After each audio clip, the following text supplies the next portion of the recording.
Good morning students. Class 12 में आज आपका टॉपिक का नाम है आरएनए की संरचना, स्ट्रक्चर ऑफ आरएनए।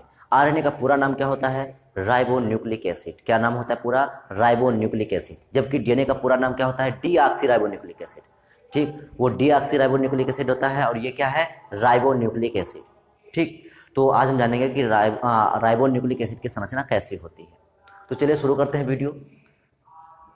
डीएनए की तरह आरएनए भी पॉलीन्यूक्लियोटाइड श्रृंखला होती है। मतलब जो डीएनए होता है तो उसमें जो है वो भी कैसा होता है? पॉलीन्यूक्लियोटाइड श्रृंखला होती है। पॉलीन्यूक्लियोटाइड श्रृंखला का मतलब क्या होता है?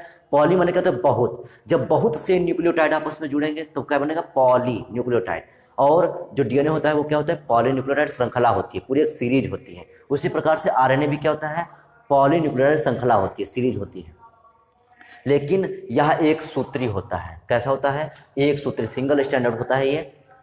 अब इसके न्यूक्लियोटाइड्स का निर्माण, जो इसका न्यूक्लियोटाइड्स होता है तो इसके न्यूक्लियोटाइड्स का निर्माण भी उसमें राइबो शर्करा, फास्फोरिक अम्ल और नाइट्रोजन बेस होते हैं। मतलब जैसा डीएनए था वैसा ही यह भी है, बस उसमें क्या था? डीऑक्सी राइबो शर्करा थी, इसमें क्या हो गई? राइबो शर्करा हो गई। दूसरा, उसमें भी फास्फोरिक अम्ल था, इसमें भी क्या है? फास्फोरिक अम्ल है। उसमें भी क्या था? नाइट्रोजन बेस थे, और इसमें भी क्या है? नाइट्रोजन बेस है।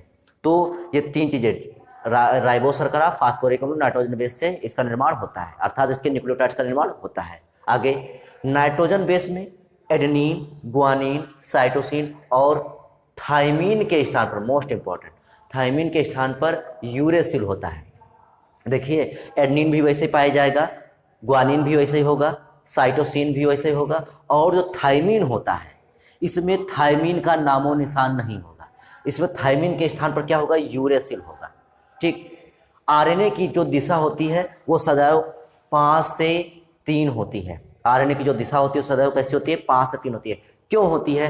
क्योंकि जो आरएनए होता है, आरएनए का निर्माण डीएनए से होता है, और जैसा कि हम लोग जानते हैं कि डीएनए में 2 डायरेक्शन होती हैं, एक होती है 3 से 5 और दूसरी होती है 5 से 3। तो जो आरएनए का सिंथेसिस होता है वो 3 से 5 दिशा पर होता है।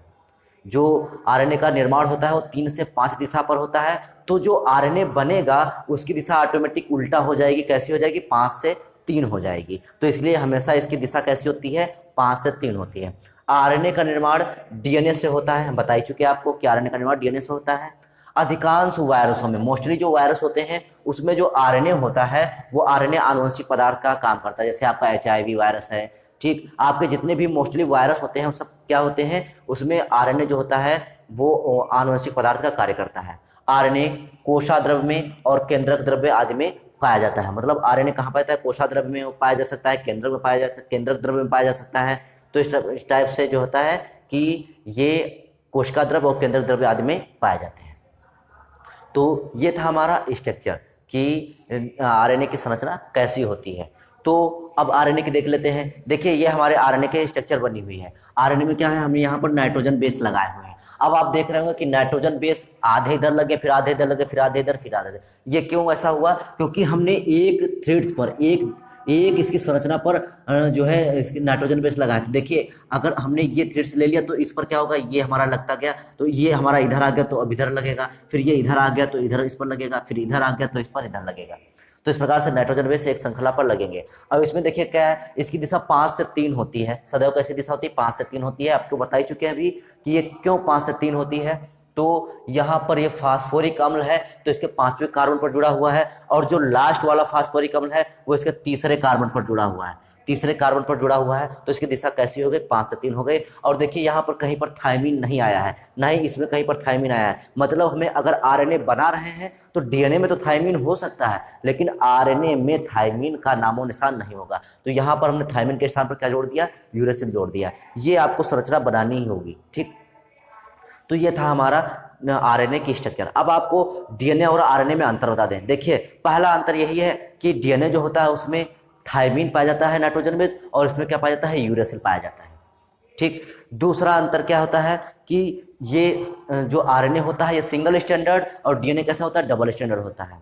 ठीक, और डीएनए की दिशा कैसी होती है? 3 से 5 और 5 से 3 होती है, जबकि इसकी दिशा कैसी होती है? 5 से 3 होती है। ये तीसरा पॉइंट हो गया। चौथा पॉइंट क्या है कि डीएनए में शर्करा कौन सी होती है, तो उसमें डीऑक्सी शर्करा होती है, जबकि इसमें कौन शर्करा होती है, तो इसमें राइबो शर्करा होती है। तो ये आपके 4 मेन पॉइंट हो गए। आपको एक चीज़ और बता दें, जो इसमें नाइट्रोजन बेस हाइड्रोजन बंध द्वारा जुड़ रहे थे वो किसके द्वारा जुड़ रहे थे, जैसे इसमें टी था तो यहाँ पर तो हमें टी लगाना नहीं है, तो टी के स्थान पर क्या हो जाएगा, यू हो जाएगा। तो टी हमारा हट जाएगा और यहाँ पर यू लगेगा, और जी और सी बिल्कुल वैसे ही जुड़ेंगे जैसे डीएनए में जुड़ते थे। ये जी और सी जो ग्वानिन और साइटोसिन है ये हमेशा ट्रिपल बंध द्वारा, और एडनिन और यूरेसिल जो होंगे वो डबल बंध द्वारा जुड़ेंगे, किसमें, आरएनए में। तो आज के लिए केवल इतना ही, बाकी नेक्स्ट वीडियो में, तब तक के लिए जय हिंद।